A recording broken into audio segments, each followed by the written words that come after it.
Hi guys, welcome back to the channel. Today we're going to be doing a build guide for Ningguang, one of my personal favourite characters in the game. So catch you in a second.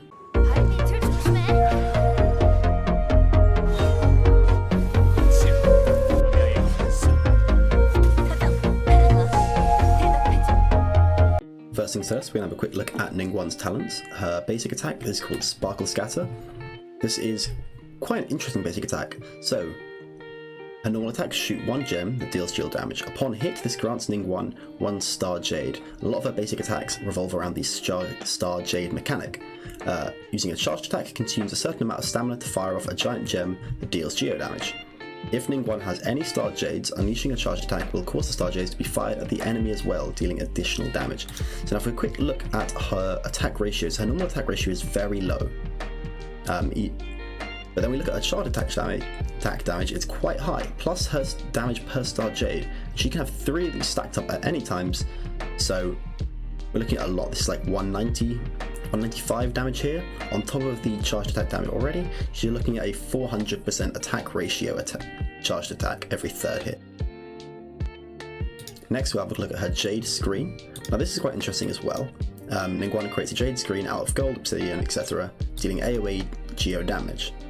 This Jade Screen blocks enemy projectiles, think Yasuo from League of Legends, or various other characters with projectile blocking abilities. The HP of the Jade Screen scales off of Ningguang's maximum HP, and as you level this up, it gets more damage and inherits more of her base HP. Have a look at her ultimate. This is Star Shatter. Gathering a great number of gems at once, Ningguang scatters them all, sending homing projectiles at her enemies to deal massive geo damage. If Star Shatter is cast when Jade Screen is nearby, the Jade Screen will fire additional gem projectiles at the same time. So damage per Jade, 109. You've got a very low cooldown and a low energy cost, so this is almost spammable, which in one of the builds is rather important. Her first passive, when Ningguang is in possession of Star Jades, her charged attack does not consume stamina. This makes it really easy to kite on her. You just sprint around and you can still power attack. Her level 70 Ascension, a character that passes through the Jade Screen will gain 12 geo damage for a bonus 10 seconds. This means you'll be kiting back and forth between your screen, making her quite interesting gameplay. And her last passive, which makes her an incredible exploring unit, displays the location of nearby ore veins, iron ore, white iron ore, crystal ore, and magical crystal ore. This does not include innocuous jade and core lapis though, unfortunately. Next we're going to have a look at Ningguang's Constellations. The first one here is super OP, and this really turns her from a mediocre unit to insane. When a normal attack hits, it deals AoE damage. So this means when you've got them grouped up, you're going to be getting loads of deeps. A second passive here, a second constellation, sorry. When Jade Screen is shattered, its cooldown is reset. Can occur once every 6 seconds. This is fantastic when you get into later game content and your Jade Screen gets shattered almost immediately. Increase the level of Star Shatter by 3 and the max by 3 also.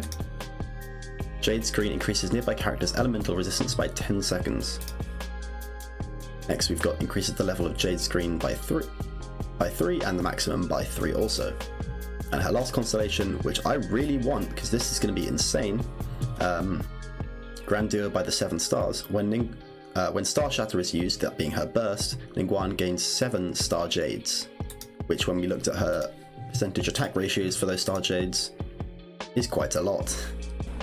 So in terms of roles for Ningguang, she has 2 main roles. She's got a support style build and she has a main DPS style build. Don't get me wrong, support style build still does a ton of damage, but slightly more with the main. So as we go into weapons and artifacts, I'm going to be talking about both builds. There's a little bit of crossover between both of them, just because of how you play the support style. So in terms of your 3-star weapons for the supporting style, I would go with the Thrilling Tales of Dragon Slayer's Catalyst. This has HP as a secondary and has the passive effect Legacy. When switching characters, the new character taking the field has their attack stat increased by 24 up to 48% for 10 seconds. This can occur once every 20 seconds. This is sleeper overpowered on your... I'd say sleeper, it's not even sleeper, everyone knows about this. This is amazing on Barbara, on any of your supports that you're going to be swapping off of, as a 48% attack increase is actually just crazy. And as a 3-star option for the DPS role, I would suggest the Amber Catalyst. This has Element Mastery as a secondary, which isn't very useful on Ningguang, as the Geo Element Mastery doesn't do a ton. but it has the passive effect of normal attacks increase all element damage by 6 to 12% for 6 seconds, maxing out at 2 stacks. So this could be 24% all elemental damage, and seeing as our basic attacks do geo damage, that's everything. So the 4-star weapons for our support build, this is where things get really interesting. As the 4-star option, I highly recommend crafting Prototype Malice.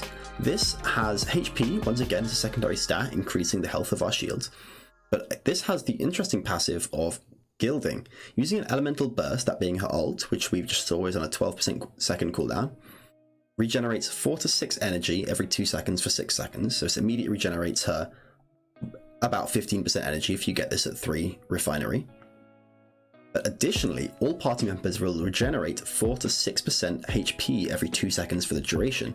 So this gives her an almost 15% max HP heal every time she casts her ult. So this is how I use her as a pseudo healer.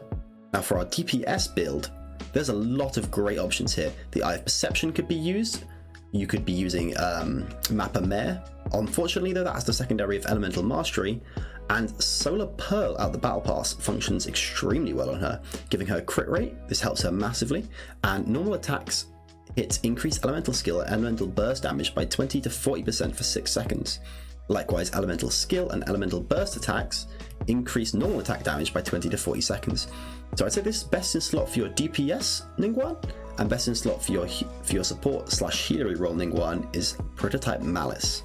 Now for those of you with 5-star options, I would highly recommend the Lost Prayer to the Sacred Winds. This has the secondary stat of crit rate, and it has the passive Boundless Blessing, increase movement speed by 10%.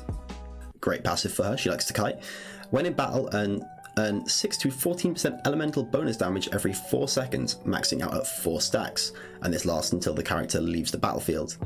So you could essentially get an almost 50-something% attack increase on all of your attacks if you're out for 16 seconds. Now we're going to look at Ningguang's artifacts. Obviously, the feather is going to be base attack, and the flower is going to be base HP. In terms of the other 3, you're looking for geo damage, attack, crit rate, or crit damage. When it comes to crit rate and crit damage, I recommend that you have high enough attack stat to make it really matter. Obviously, there's no point taking crit damage if you can't get your crit rate high, and there's no point taking crit rate if you can't get your attack stat high. So attack and geo damage are the easiest 2 to start with. So for my early game players out there, the sets you're going to be looking for here are Berserker set for a 12% crit chance. We can do Braveheart, Gladiator's Finale, or Resolution of Sojourner for your 18% attack stat increase, and possibly Exile Lost Scholar sets for that 20 energy recharge to be spamming those all off cooldown.